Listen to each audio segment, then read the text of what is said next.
Aussi, ces jeunes joueurs de hockey qui, à 9 ans, deviennent les otages de leur club, un reportage sur le hockey mineur, souvent une parodie du hockey professionnel.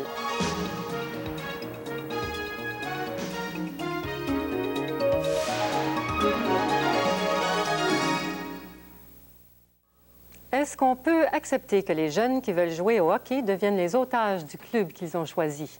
Qu'à 9 ans, par exemple, un petit joueur de hockey soit lié par un papier qu'il a signé. Cette parodie des clubs professionnels explique peut-être en partie pourquoi les jeunes de 12 à 15 ans décident souvent d'accrocher leurs patins. Le gouvernement du Québec, inquiet de l'avenir du sport national, est allé jusqu'à mettre sur pied un comité qui a donné naissance à un nouveau programme appelé Hockey 2000.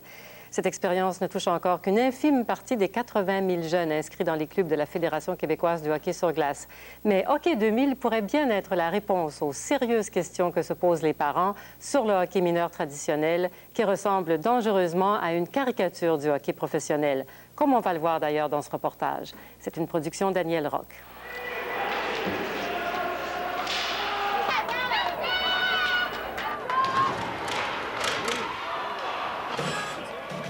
Septembre 88. À 13 ans, Jean-Philippe Favreau est invité au camp d'entraînement d'une équipe d'élite. Jean-Philippe accepte de s'y rendre pour se mettre en forme. Mais l'entraînement terminé, il compte bien retourner avec son équipe locale. Jean-Philippe ne se doute pas du piège qui l'attend. C'est ça, je suis arrivé ici, puis les instructeurs me connaissaient. Puis ils m'ont dit, après la pratique, c'est impossible pour toi de retourner avec ton équipe. Tu restes ici jusqu'à temps qu'on décide de te retrancher. Comment on réagit à l'âge de 13 ans quand on se fait dire que non, tu ne retournes pas avec ton équipe, on t'a tracé là, un avenir pour toi? Ben, on se sent un peu, pas en prison, mais pas loin. Là, on n'a aucun pouvoir, on peut pas rien faire. C'est n'importe quelle démarche, c'est les instructeurs qui décident. Pour vous identifier à votre équipe, maintenant, on va vous passer des contrats, puis on va vous les faire signer. OK? Dès l'âge de 9 ou 10 ans, des milliers de jeunes Canadiens et Québécois signent ce qu'on appelle dans le hockey mineur un contrat. Non, ici, sur la ligne, là, mais là, en lettre carrée. Bien souvent, les parents n'en sont même pas informés. J'ai signé un contrat pour jouer au hockey. Ouais. À quoi ça sert? Ben, je sais pas vraiment. Je sais pas vraiment. Non. Est-ce que tes parents le savent? Non. Étiez-vous au courant, madame, que votre fils ce matin a signé ce que l'entraîneur appelle un contrat? Non, je n'étais pas au courant. Vous en avez jamais été informé? Non, pas du tout. Oui, mais on signe, oui. C'est qui signe des contrats. Vous l'avez contresigné vous-même? Non, pas que je Non. sache. Est-ce que vous avez lu le contrat? Ça vous fait quoi d'apprendre que votre fils est sous contrat maintenant? Bien, je peux pas dire qu'il est sous contrat, on m'en a jamais parlé. Ce contrat, c'est le premier pas dans le monde de la compétition, un monde qui copie le modèle professionnel. En liant les jeunes à une équipe, on s'approprie leurs droits comme s'ils étaient des joueurs professionnels. Mais de là à prendre 2 mois pour obtenir une libération d'un jeune joueur de hockey, j'ai trouvé que ça avait pris beaucoup trop de temps. Quand on emploie le terme de contrat et de libération, il est évident qu'on exerce des pressions morales sur les familles et les enfants qui devraient être absolument exclus de ce type d'activité. Mais au plan légal, je tiens encore à vous dire que ça n'a pas valeur de contrat dans les faits même. Bouge! Bouge! Bouge! Les jeunes qui ne veulent pas vivre ces pressions n'ont souvent d'autres alternatives que d'abandonner le hockey.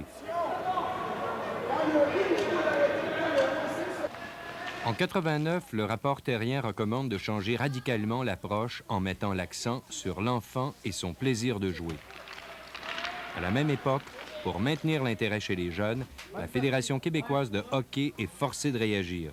Elle lance Hockey 2000, un modèle alternatif qui s'appuie sur la Charte des droits de l'enfant au jeu. Alors qu'on sait que dans le hockey traditionnel, les enfants sont encadrés et dirigés du début à la fin de la saison. Ils sont des exécutants. Alors que dans le programme Hockey 2000, des mécaniques ont été mis en place pour qu'ils s'expriment, pour qu'ils prennent des initiatives pour orienter des activités.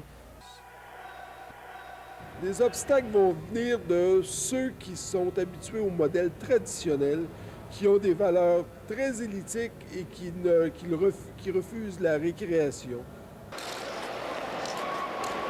Qu'est-ce qui est important pour toi quand tu joues au hockey? Participer.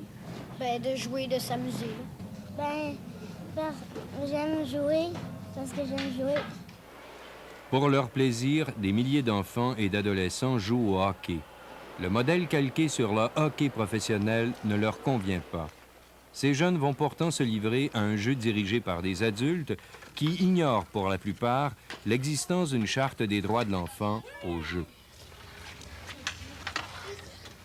Tu réponds quoi à un type d'entraîneur comme ça?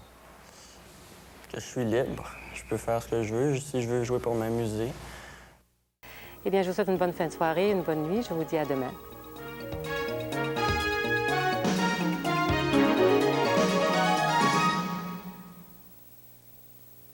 Ici Radio-Canada, pour vous avant tout.